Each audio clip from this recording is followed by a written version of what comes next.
Well, May is a month where you can normally plant a lot of different vegetables. We actually have all of our vegetables already started, and that's really a personal preference when you want to plant certain things. May we will be planting out a lot of our vegetables, our tomatoes, our peppers, things like that. So there is still more to do in the garden. But this week, we're actually going to take our potato slips and prick them off the potatoes and start putting them into individual jars so that they can grow a root system that we can then plant into the garden. Yeah, hold that thought. I completely forgot to plant my watermelon and my cantaloupe. So yeah, I guess we will be planting in May. I had originally planned on planting the beets that I'm growing indoors in this tire because they're right next to the other beets. But I think I'm going to plant a watermelon and a cantaloupe in here instead, and then plant the beets up in that tire, because last year I had planted watermelon in that one, so I don't want to plant in there again. I'm going to plant it back here because I do know the watermelon does get quite aggressive in its growth, so it'll have a lot of room back here to grow, as will the watermelon that I'll be able to train perhaps along here or in between the barrels and tires. So one side's going to be watermelon, the other side cantaloupe. This will just go to prove that you don't have to start the seeds indoors, that plants like this are very aggressive in their growth. So I'm just going to clear out a spot, and I'm going to direct seed the cantaloupe on this side and then the watermelon on the other. Now these are the seeds that I saved from the cantaloupe that I grew last year. That was a volunteer in my garden, and it produced pretty well, so I'm thinking that it's acclimated to this climate. So I'm going to plant 3 seeds, and then we'll just keep the best one, because I don't think 3 seeds will, 3 of these cantaloupe plants will be good. And I'm actually going to put 2 seeds in each hole. And then just cover them up and give them a drink of water. And I'll do the same now with the watermelon. To be honest, I actually thought I had started these indoors a week or so ago, and I suddenly realized, no, I hadn't planted them. And I will use these seeds, or the resulting fruit, to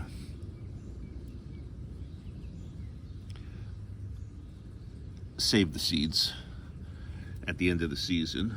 Now this is the Mountain Valley Seed Company, which is also True Leaf. So I'm pretty sure I'll have no problems germination here. Stick a marker so I remember what I planted. That would just give them a drink. So yeah, we are planting seeds this this month. So the seeds are in. If you notice, I didn't mulch around them, and that's because the seeds don't want to grow up through the mulch. Once they start to sprout, then we can do mulching. With that done, let's go do the sweet potatoes. So in the tail of 2 sweet potatoes, it's clear now that actually planting it in the soil does a much better job than in the jar. The root system, I guess, that has been developed here, as I said last week, I guess provides substantial opportunity for growth. I mean, this is really producing a lot of slips. This has basically produced one good slip. I mean, there's others, you know, it's getting new growth in here, but still, even though the one in the jar sprouted first, the one on the ground is just going to town. It's been years since I've done sweet potatoes and tried to grow them from slips, but popping them off the potato always makes me nervous. But they do pop off easily, And I've got a jar of water ready to go. So let's start. So I'll start with the one in the jar and just pop it off like that. I'll pull off the bottom leaf and stick it in the water. That should allow it to grow roots, and we'll see what happens. I'll let these grow out a little bit more before popping them off, since they are so small. Here, they could have roots already grown on them. I'm gonna gently pull up and try and pull this off. I'm hearing roots tear and shred as I pull this out of the ground.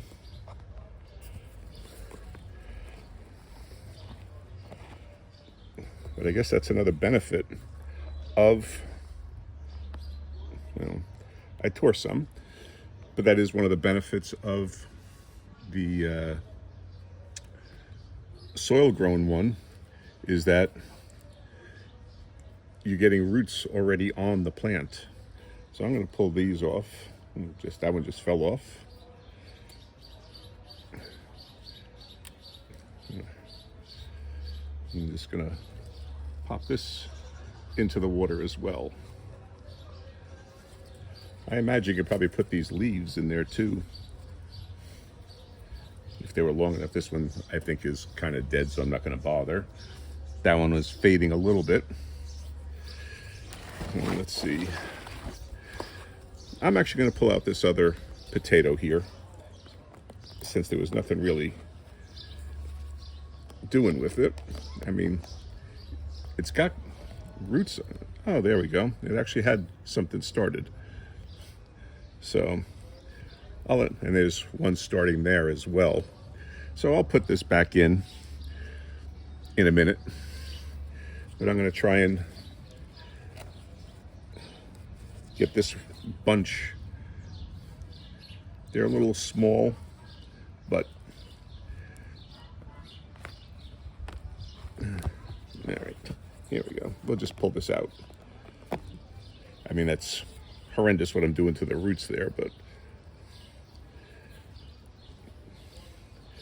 I'm going to take this bunch here, and I'm just going to plop this whole thing right in the water.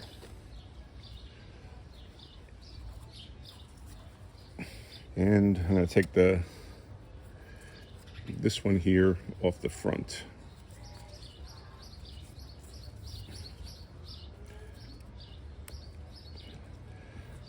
So it's got a couple of roots on it, and put it into the water as well. Yep. In any minute they should start producing roots. This is a lot drier than I expected it to be, because I've been watering this thing almost every other day. So these plants must be really absorbing the water.